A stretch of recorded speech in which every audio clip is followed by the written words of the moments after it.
Hello and welcome along to the Where's My Kit Bag podcast, episode number 23.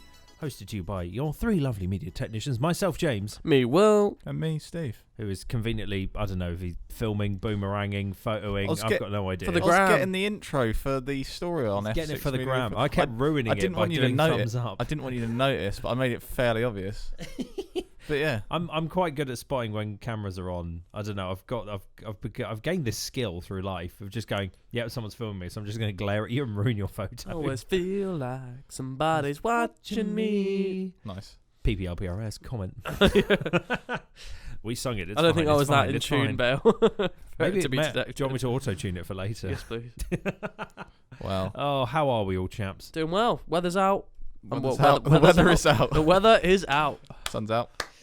Sun's out, tech's out. Sun's out, tech's out. It's getting hot. Ah, that's hot. There's so many memes here. Yeah, this is kicked ridiculous. it off with a lot of memes. We've kicked off on a great run of memes. Yeah, well, sun's out, tech's out, all sorts. There's so many different so many different podcast names we could gather just from that, like 20 seconds of words from Will there. Something will come up, I'm sure. Steve, shall we start ourselves with some new TechNet news? Yes. Hadouken!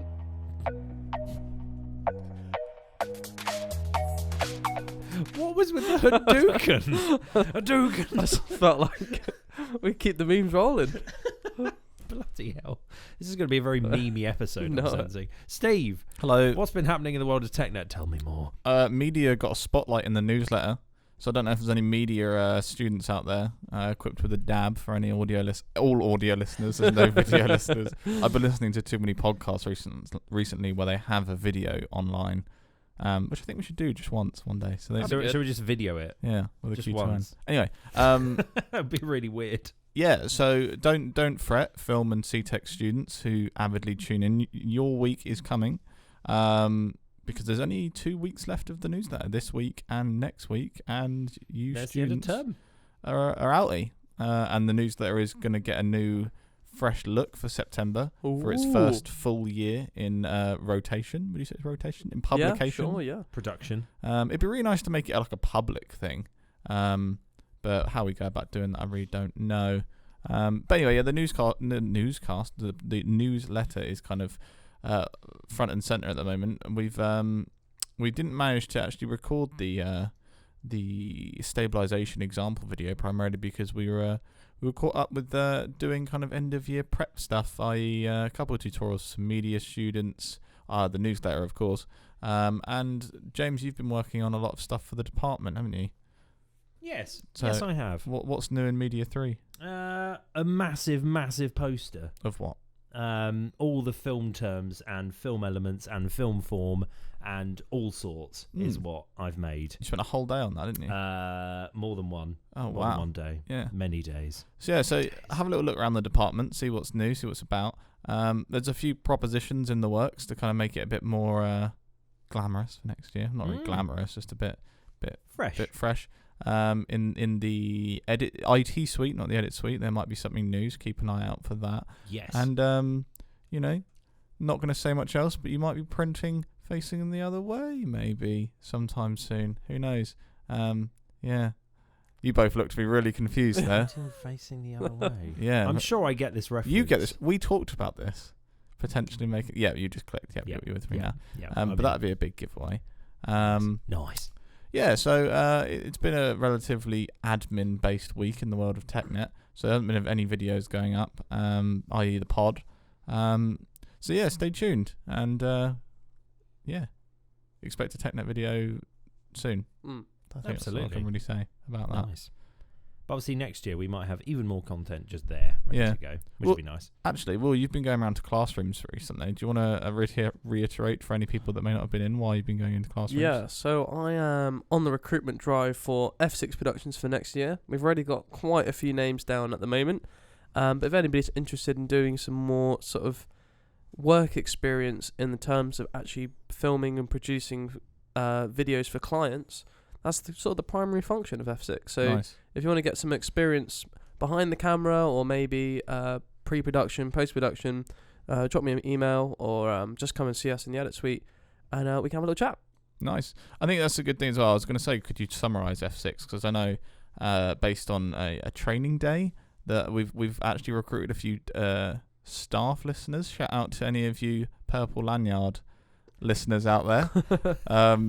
So yeah, I was going to say, could you summarise what F6 is for those in other departments? But I think you've done quite well. So nice one there. Thanks. So still waiting to plug the shout out though. So yeah, there you go. Love a plug. Yeah, but that's Hopefully, come September, when the ball really gets rolling again, this segment will be really packed out. But as for now, yeah, it's just the cogs are still turning and TechNet still be teching, maybe. Sure. Yeah. Techies still be teching. Nice, yeah. Nice. So there you go. But yeah, if you do think of something that you think could need a guide, whether it's like text based or whether it's a video, let us know. Oh, actually, yes, something has popped into my head that will be on this week's newsletter. If you're listening to this prior to Friday/Monday, depending on when it goes out. This will go out today. I'm in the newsletter. Oh. There will be an opportunity for reps of the media and film department to actually have their own segment that they run on the newsletter, which will actually be really interesting for them. Nick has it's Nick's idea. I think it's a fantastic idea. Because that way the students get a section of what is a department-wide, bit of content. So if there's something that a student's like, I think loads of people would enjoy this, or there's something specific, not like an agony aunt or anything like that, but, some piece of content, i.e. an article or whatever, the students may have that next year. That'd be cool. Or be a good rep recruitment. So keep an eye out for that. Or if you're a student who thinks that sounds like something they could be interested in, especially media students who want to get into journalism, having that on a newsletter that goes out to hundreds of people might be something to check out. So if you are interested, go and chat to Nick or come and speak to myself in the edit suite, and we can brainstorm or mind map, whichever one you're allowed to say these days. Flowchart? That's it. Flowchart. Let's flowchart. Oh my days. Anyway, that wraps up a nice bit of TechNet news. It does. Now going on from TechNet news to just tech news with Mr. Will Devereaux. Hello there. What accent was that? I don't know. Just hello there. Hi there, peeps. From the country. Who are? All right, so let's kick into some tech news that we've got for you today. So the first one that caught my eye, the first time I heard about this gadget was, must have been in secondary school. I think it must have been about year 7 or 8. And I think just the idea of it was kind of like, I think we've really moved forward. And it's the Raspberry Pi. And obviously it's the credit card size computer. I don't know. Steve, you ever heard of it? You're looking a bit confused. Oh, wow. Okay. I've never heard of this. I have 2. I love them. So a Raspberry Pi. You own them? Yes, I own 2. I own 2 Raspberry Pi. Raspberry Pis are notorious for being extremely cheap, but basically it's a computer. Okay, right. So and it's the size of a credit card. That's kind of like their main selling point. And you can put your own operating systems on them. They can run things. I think some people have managed to run Minecraft and stuff off them. Yes, you can. Yep. They've got their own like HDMI outputs and everything. So they're pretty clever things, really. Oh my goodness! I just googled what they are. Yeah, and amazing. They're kind of made for people to help if they want to like learn a bit about coding and stuff like that. You can do it, or you can just download something from the internet, and you've got like a whole mini computer ready to go straight for you. It's pretty awesome. And they've just announced the new Raspberry Pi 4th generation, which comes pretty well packed with stuff. So you can get it in different variants. It goes from 1 gig, which I think starts from £25, up to 4 gigs of RAM, which goes to about £50. It's got a quad-core processor in it, and a pretty strong, that's the CPU. It's about 3 times the performance of the previous generation. It's got wireless in it, so you don't need to put like a Wi-Fi dongle in like you used to have to. Yep. That's built in. It's got Bluetooth 5.0 built in, so you can use a Bluetooth mouse and keyboard. And it's got dual monitor support at resolutions up to 4K. That's tiny ridiculous. Computer, which is pretty cool. That is ridiculous. It's pretty cool to have a little computer. I know. What do you use your ones for? I've got 2. I've got a Raspberry Pi 2 and a Pi 3, if I remember rightly. Yes. So I use I did have the 2 as literally just like a little like plug-in computer, so I can literally just take it places, plug in a hard drive, watch stuff, look at pictures, that kind of thing. So like use it as basically like a dummy thing attached to my TV, almost like a little like smart TV thing. The Pi 3 is the thing I'm working on at the moment, where I'm trying to basically make like a little media server for myself at home, so I can like share like all my video content that I make, and all that sort of jazz, so I can watch it on my big TV downstairs. Nice. And all that kind of jazz. Some people have used them for like smart mirrors, so I don't know if you might have seen those videos. You can use them for loads of things. So they've like, like the 2-way mirror sort of thing, where you can see through one way and the other way reflects. Yep. They put like an LED panel behind it, and then the Raspberry Pi can like put out information about like what's weather. It can show like your Google Calendar on the mirror, but it still works as a mirror when the light's off. So that's pretty cool. I'm tempted to get a 4. Only because it's more powerful. Yeah, a lot more powerful. And that would work really well as like a little home server thing. Yeah. For $50, £50. For the 4 gig. Yeah. So you've got a 1 gig of RAM one, which is sort of like the 20 to 30 mark. Then there's a 2 gig one, which is in the middle. And then a 5 gig one, which I think is 55 quid, but that's just for the thing itself. But it does work better if you put it in like the official Raspberry Pi case, because it just keeps it quite secure and it doesn't let dust get in it, which I would recommend. It's pretty cool. If you're thinking of They've been around for a long, long time, yes. and just been developing as the years go on. So now 4th generation, pretty strong stuff. I might pick one up, just have a little look. It's not too much to invest in. As Steve was saying earlier, staff shout-outs. I know Steve Birtles over in computing is an avid fan of this podcast. He's a big fan, isn't he? Hi, Steve. From us. I know for a fact he has loads of Raspberry Pis, so I wonder if he's going to get some new ones.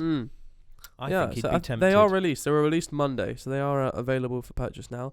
Also in tech news, we've got the Oculus Quest. So this was brought to my attention by Steve, and it has absolutely blown my mind. I'm not too sure how it works yet. I'm a big VR guy. I owned one for a fair old while. This is mad. So you've seen VR goggles, you've seen sort of like phones in VR cases and stuff like that. But the main sort of issue you've normally had was cables to start with. So getting tangled up, you normally had like the AV cable and then like the data cable. There was a solid amount of cables coming out your headset. And then they sorted that with sort of like a streaming device, so you could stream from your computer straight to the headset, which removed most of the cables, if not all of them. I think you had to like put like a little pack in your back pocket or on the back of your belt. Yeah, that was revolutionary. You could move around without any cables attached. Now the Oculus Quest, I'm a bit gobsmacked by it. Basically, there's no computer needed, and there's no cables. So you made me doubt myself when I was telling you about it. I was like, is it how? How does it work? But is it the 1st of April today? No. Oh. No, this is not April Fool's. No. Oh. It comes with 32 or 64 gigabytes of storage, so it's not huge storage amounts, but hopefully that's upgradable. But literally, it's all built into the goggles. The whole experience, and then you get the 2 controllers, and presumably you still need to put up some motion sensors around the room. No? Okay. That's another mad thing. How does that... Oh, it's got the sensors in the goggles, isn't it? So it points outwards now rather than in. Wait, what? Yeah, so it's got like 4 sensors around the outside. Is it basically got like a phone, like a really powerful phone built into the front of it? I think it's stronger than that, because it can run... Really it can run like... powerful phone. So I had the Oculus Rift, the latest Oculus Rift. So I wasn't any of like an old school fanboy of the Oculus. I've always wanted one since the first kind of test package came out many years ago, I want to say 2013, when it looked really funny. And I finally picked one up and I was blown away by it. Luckily I had a powerful enough computer, so it was nice and smooth, but I didn't have the space to kind of utilize it. I had a lot of space. I could still move around, spin if I wanted to, obviously wires allowing. But the frustrating thing is you only got 2 sensors and you really needed 3. They do say that you can put the sensors 180 degrees opposite each other, but your computer wouldn't let you do it, because if you put one facing your back, one facing your front, then wherever you're facing you won't block the sensor with your body, and you think that would work. But they can't be any more than 6 feet apart, a sensor. Oh, so it's a bit... So it's like, well, that logic's impossible. Yeah. Some people have made it work, but I can never make it work on my computer. So obviously, as you say, there's wires everywhere. It was a really fun experience, but it was quite stressful. I think having that Quest is with no sensors. I think you can still draw out a play area, but it knows where the play area is, which, yeah, I can't understand that technology. That's so crazy. I think that's awesome. Like, I think when people started talking about VR, this is the kind of experience where you can go, I could get behind that now. Yep. You know, it's not cumbersome. It's not. They've refined it, and it's now its own entity, without needing a £2,000 computer to run it, sort of thing. So my only thing now that I'm curious of, I assume this has a very easy answer. It's one of the fun things. I'd have friends to come around to come and have a go, and obviously you can't see that's with true. this new Quest. Where are you going to project the image so people around you can see what you're doing? I'm very interested to see that. I assume there's some. I know there is the Oculus app or like the Oculus desktop program. I assume you'd be able to link a Quest with that via maybe Wi-Fi or some sort of internet, or I don't know, so you can at least project what the player is seeing, because that's half the fun at the end of the day. Because otherwise, you're just seeing someone just flailing their arms around in your room.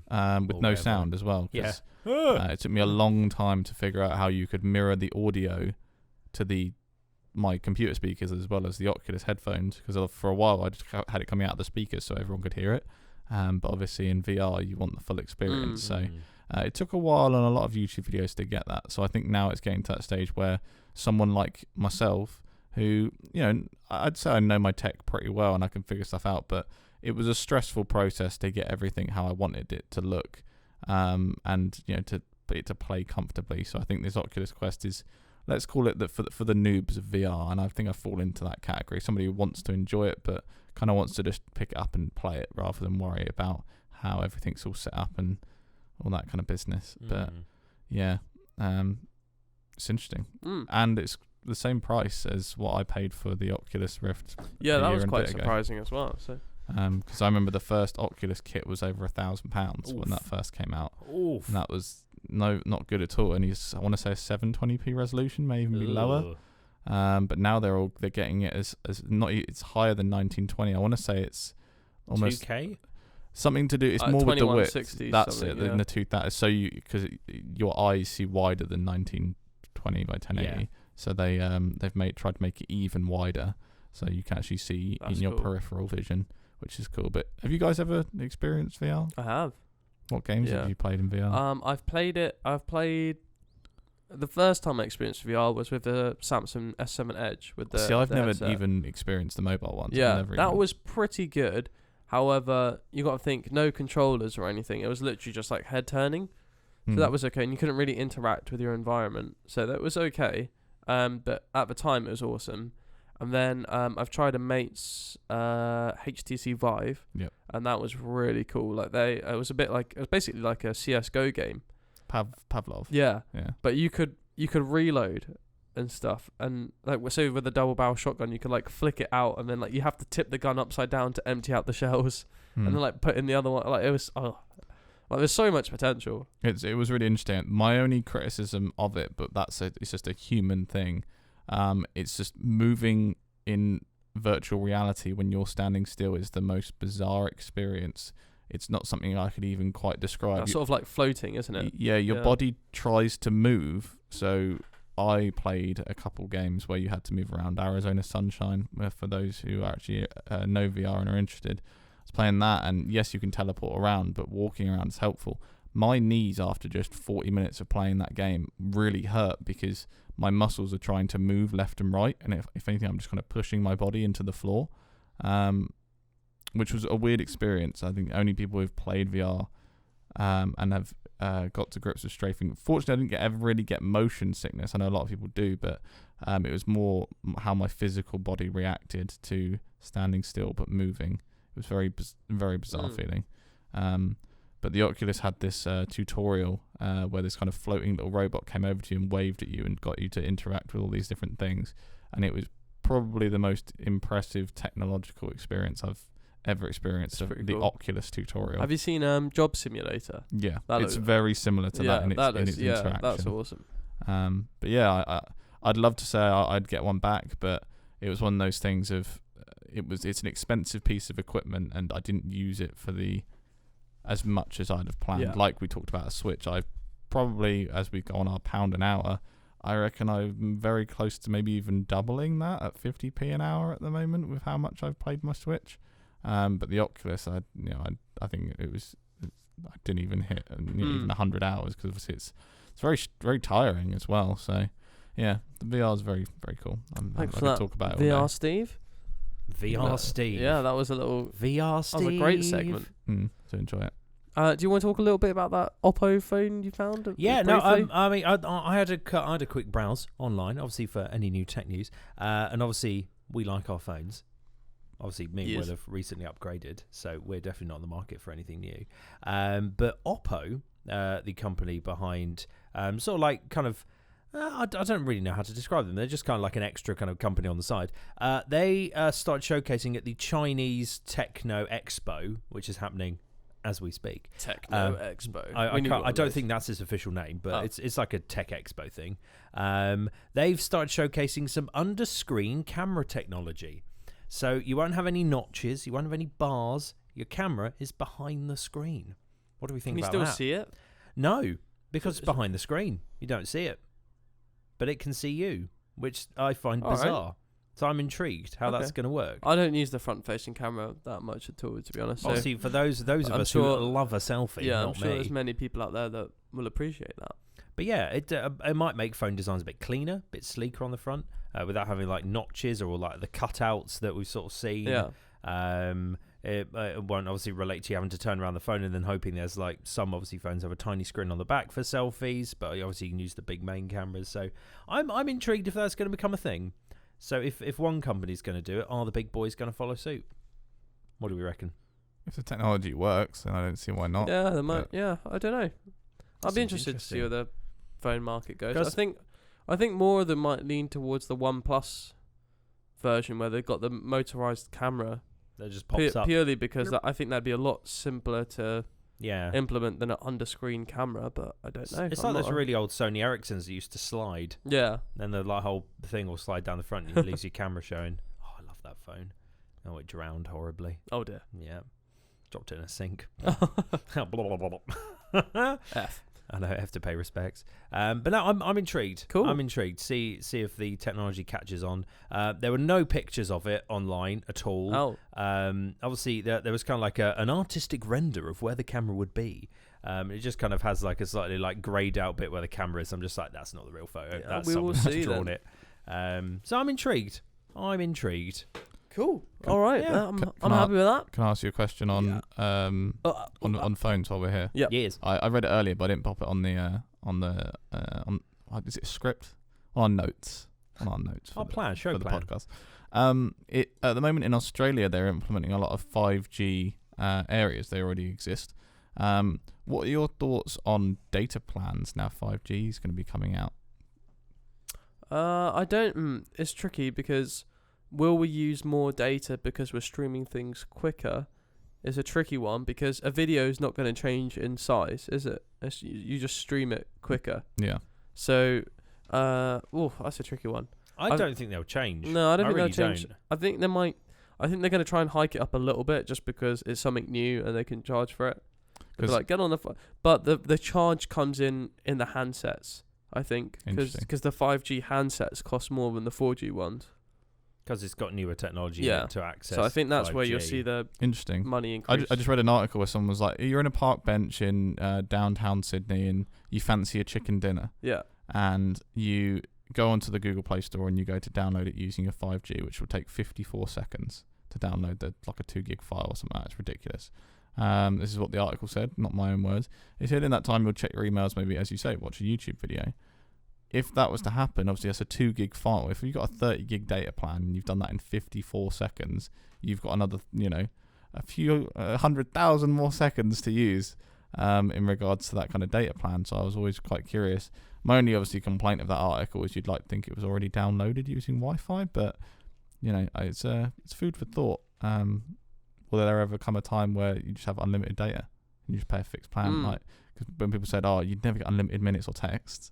Remember those days? Yeah. And now, like, all the plans just throw that in as I think 3 did unlimited quote unquote plan for a little while, but I think that was up to like 999 gigs. Yeah. So I don't know if they can do truly unlimited because I think people would abuse that. Yeah. Pretty horrifically. Oh yeah. But yeah, I don't know. It'd be interesting to see. But yeah, you do get unlimited plans with obviously home broadband. Yeah, but I think that's a whole Um, different scenario, isn't it? But could it be the same scenario in the future? Could be. Don't know. It's just interesting. I mean, I've got a 20 gig plan, and I've never got anywhere near 20 gig ever. Yeah, because I'm similar to you. I've got 30. Stupid. I do not need it in the slightest. And those months, I've only had it twice where I've got the notification saying you've used 80% of your data, and I'm like, what? So I've still got like 6 or 8 gig left. Like, still quite a bit. Yeah. I don't think I've only clipped over 10 like a few times. See, I have a way to try to now, just because I'm Must like, maximise. I'm paying for it. I can't change it stupidly. Yeah. Because it was either 8 gig data or 30 gig. There was no in between, unfortunately, with the What? plan That's that I really had. weird. Yeah, I went to Carphone No. Warehouse when I got the Samsung. So I got it like 8 or 30. Yeah. Sometimes they do like double data and stuff, and then Yeah. like the 15 gig would be the same as the 30, and you'd be like, well, That's it. I've got a bolt on. yeah, You must know what I don't Yeah. know. It's a bolt on double data, something like that. So Yeah. it would have been 15. some promo. Is what I'm paying for. But Are I've you- been really disappointed with my phone, and slight like distract. Like I was on EE for years, and I had 5 gig data, and my data was so fast. I'd always run out of it. But now I'm on O2. My 4G is terrible. It's like laughably bad. And I've got 30 gig of it. So I've always been like, I don't know if their providers are Yeah. an influence, but certainly feels like it. There you go. There's okay. my moan Oh.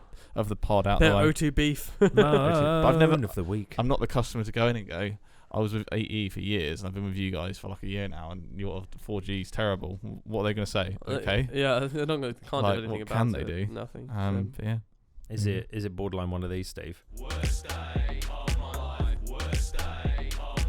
Well, in my other job, I work in a stockroom, and I just like to listen to a podcast. And I don't know how big a podcast is to stream from Spotify, but if my 4G can't even load that, we got some problems. That is worst day of my life. I don't mind if it's like H plus or whatever, or E. Sometimes it's on, like when you've got like E. no data. Ooh.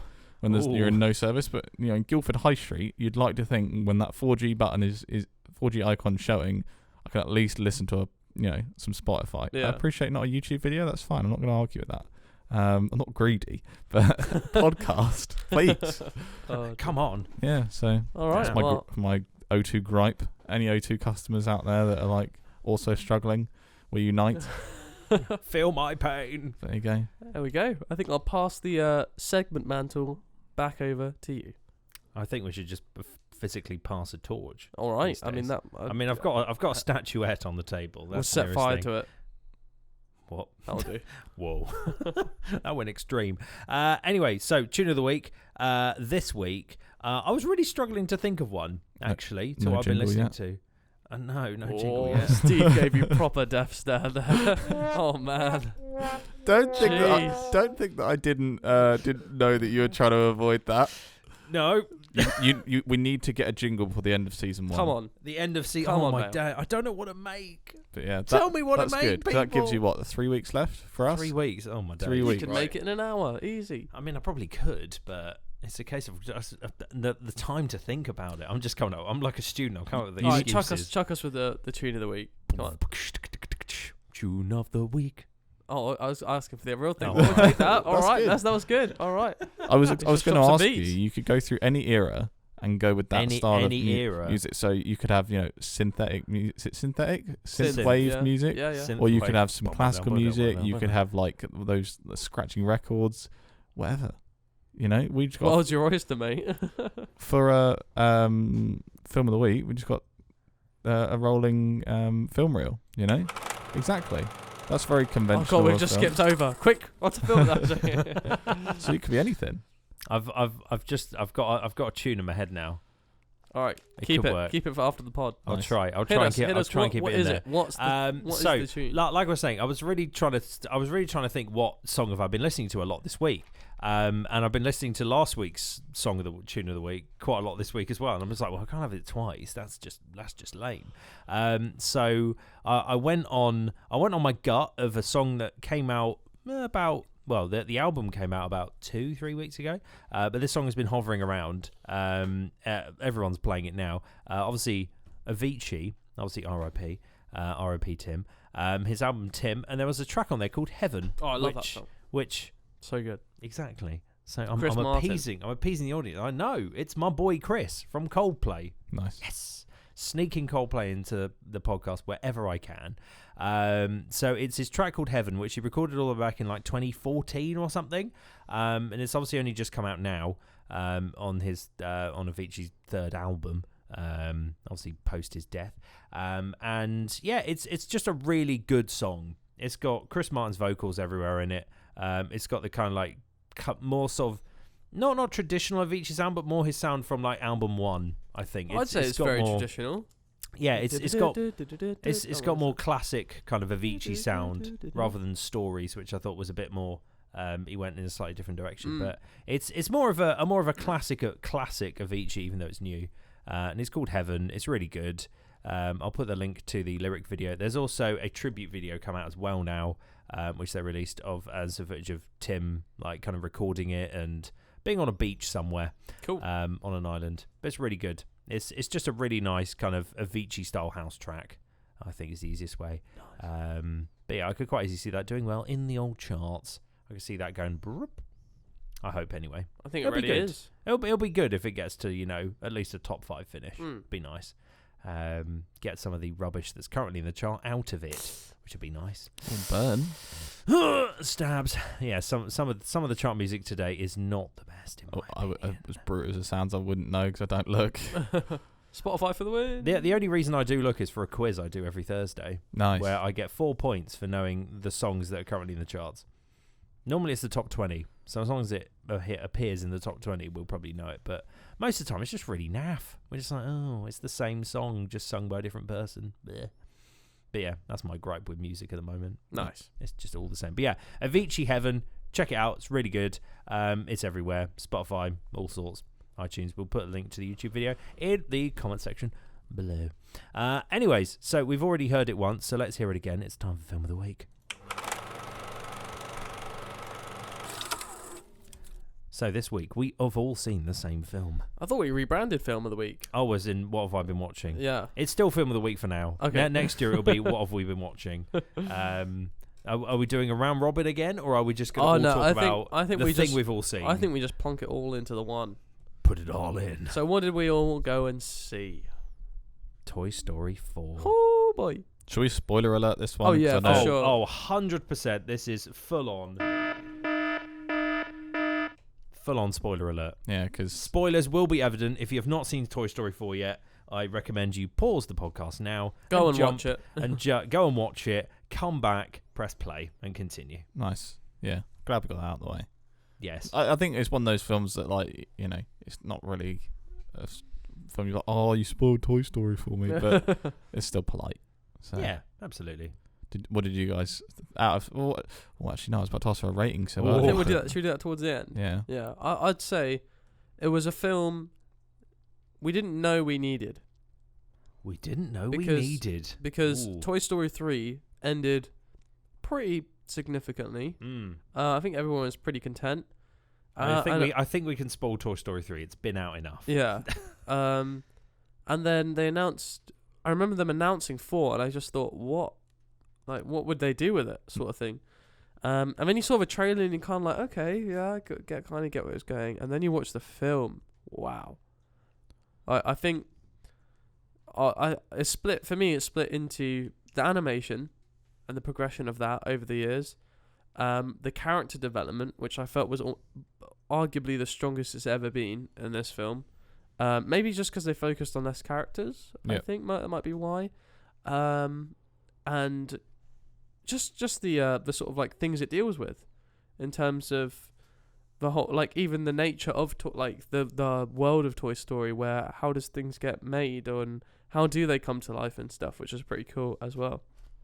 The kind of savage, cutthroat life of being a toy with kids who quickly move on is actually quite a dark kind of element that they tackle in quite an interesting way, which I quite enjoyed. I felt like Woody had definitely grown up since. Yeah. Like, I felt he was definitely in his later years. Yeah, I feel like he had the he had the mindset of somebody who was a kid when the first film came out. Yeah. But that is now an adult and wants him to think rationally as an adult. Yeah. It's have it that way. That's how I feel. If you compare both the characters from the first one, let's say, and now, because obviously, like, Bo is his love interest, which when you're a kid is, you just want to have fun, play with your toys. But obviously, Woody's thinking with more of an adult family mind. Yeah. Maybe you could argue, which is interesting.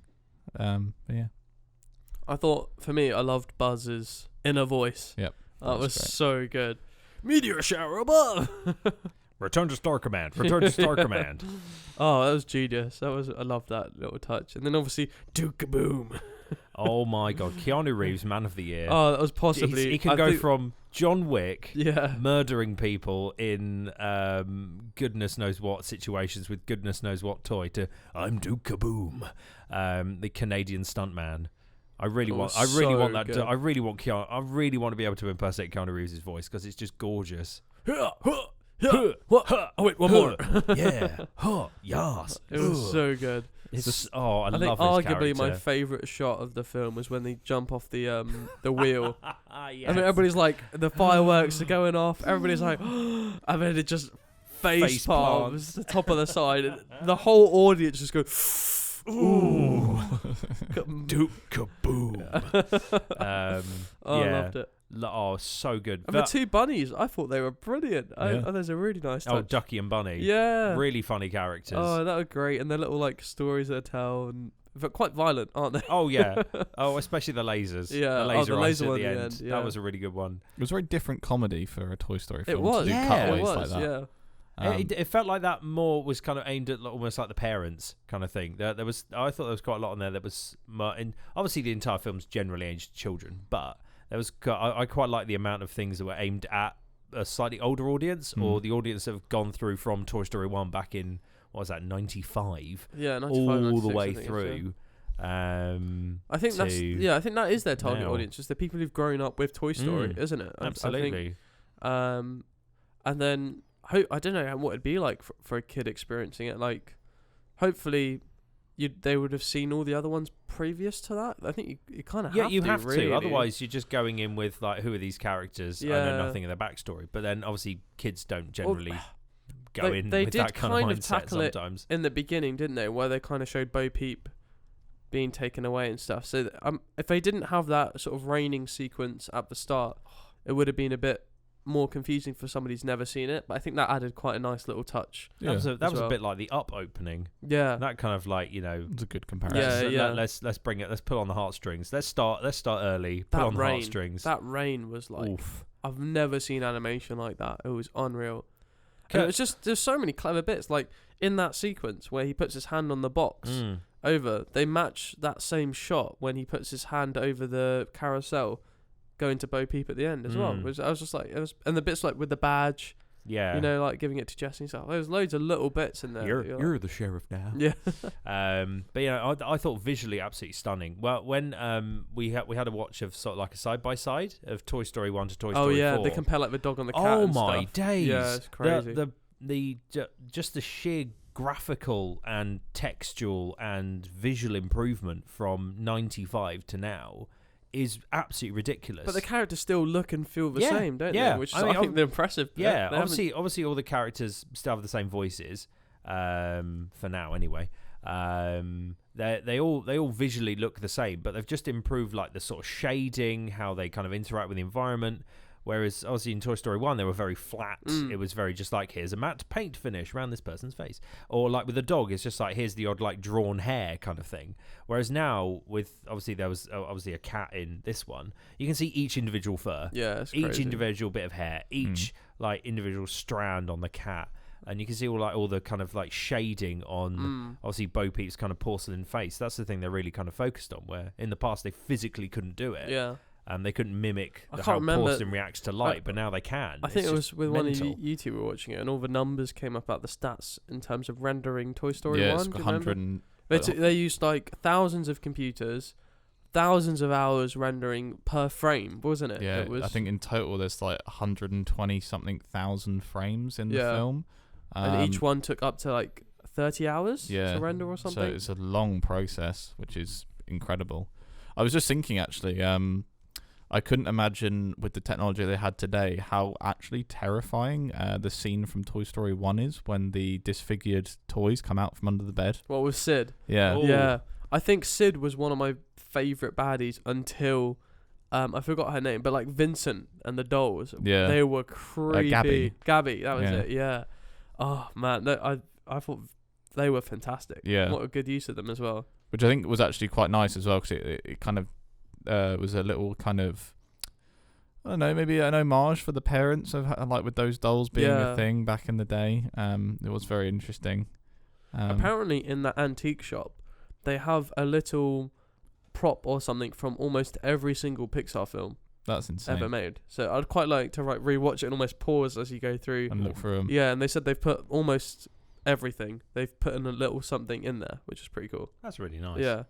Well, one thing I did watch the other day after we saw it last week was the Radio 1 film reviewer guy, film critical Ali Plum. Okay. He's a really good like interviewer of stars, and he does like this really long like about 17-18 minute interview with Tom Hanks. Obviously been there since the start as Woody, and it's a really good sort of indicator of how long he's been with this franchise. Because obviously the Toy Story 1 came out in 95. Yeah. He started recording the voice lines in 91, 92. Wow. That's the kind of, he's been there since before it was even a thing. Yeah. And it was just a really interesting interview, seeing like Tom talk about the progression of like Woody as a character, him as a man, him obviously as an actor starting like almost like borderline in the 80s, 90s with the franchise. So he's also grown up with it as well. Which I thought was really good, but I would definitely recommend give that a watch. It's cool. It's a really nice interview. There's some quite funny bits in there as well, but do recommend it. Nice. All right, overall scores. Should we go around? Steve? 9. Bill? 9.5. Yeah, I went 9. Solid 9.5 for me. It's but is it the best Pixar film? That's my next question. It was incredible. I can't think off the top of my head. What's your favourite Pixar film? Off the top of my head, I can't think of what I didn't like about it. Yeah. So which surely would mean we should just give it a 10 and just be done with it. Yeah, I think the only thing I felt like is I think the only thing that I put it down is if they're pushing to do more, which I don't know if are they planning to do that. I don't know. I mean, there's scope that they could. I felt like they could have multiple offshoots. The only thing I didn't quite like was the ending where it felt like it might split into different bits of a franchise, and I was like, that is a potential. Yeah, there. but aside from that, I was very happy with everything else.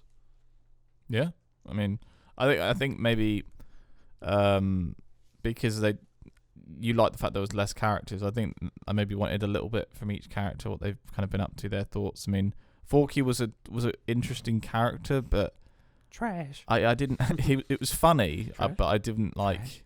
I don't know. It was just weird. It was in a strange way. Like I don't know why. Like as you said, there's nothing I didn't like about it. I'd like to say that that this generation of children have Bonnie as as our Andy. I'd like to. Yeah, I'd like to know what they're going for, but who knows? Who knows? I'd put it in my top 3 Pixar films of all time, along with Coco and Inside Out, because those are my 2 favourites. Nice. And now Toy Story 4. Yeah. Cool. So yeah, I loved it. Has anyone been watching anything else? Or seen anything else? I caught the second episode of Black Mirror. So did I. Yeah. I've finished all of Black Mirror season 5 now. Yeah. Loved it. I think it's the best one. Yeah, I'm with you. I think it's a whole star above the others. I love it when he calls the guy up, the like head of the company. He's like, dude, I don't know what I'm doing anymore. I don't know. I enjoy watch Black Mirror. Just do it. It's really good. So that was it. And then besides that, I haven't really been watching much, to be fair. No, I don't think I've either. Actually, I haven't seen any other films. That's for sure. I'm going to see Yesterday on the weekend. Oh, the Beatles one. Yeah, I'm gonna watch that. I'm intrigued about that. I feel I want to watch it, but I don't know enough about the Beatles to watch it. But I mean, I'm not a massive Beatles fan, but I feel I want to watch it anyway. I think just the concept was cool. I like the idea. That's why I'm gonna go and watch it. Beatles are cool, but I think as bad as this sounds for any people who like know and love the Beatles, I only know a few Beatles songs where if I then heard the film's interpretation of the songs I'd arguably never heard or didn't recognise, if I then heard the original Beatles song, I'd be like, oh, it sounds like that one from the film. Which is so bad to say. It's like so bad to say, like a social suicide of sorts, saying that you don't know many Beatles songs. But that's kind of what puts me off a little bit. It's the fact I've like, oh, this is a cool song, and someone's like, yeah, this is one of the most iconic Beatles songs ever. And I'm like, oh, whoops. I think I felt a bit like that with the Rocket Man film. Rocket Man. But then when I was watching the film, I was like, no, I've actually heard all these songs before. But yeah, I think I get that sort of vibe. Last question. Yes. Before we end the pod, if the plot of Yesterday happened to you, what band would you want as these songs that you got famous with? It'd probably be something like Coldplay. I think you've got such a album, don't you? You've got they've got there is a lot so of much Coldplay. Content. And they're just, I think they're cool dudes. They just go around, do everything, pretty chill. My mind instantly went to Foo Fighters. I don't know why. Oh yeah, Ooh, that's that'd be good. good. Yeah, that's cool. I don't know why. I couldn't even give you a reason as to why. But instantly it was Foo Fighters. Interesting. But then, would you want to be an individual or a band? It's true. You then you need to find people to play the songs with you. Well, that's what he's done in the film, I presume, then, isn't it? So I don't know. Yeah, It's an interesting one. Although there seems to be a lot of Ed Sheeran in this film. Which one? In the Yesterday. Oh, what? Oh, I saw him in the trailer, isn't he? Yeah, but he's in the trailer. I think. Why don't you do Hey Dude?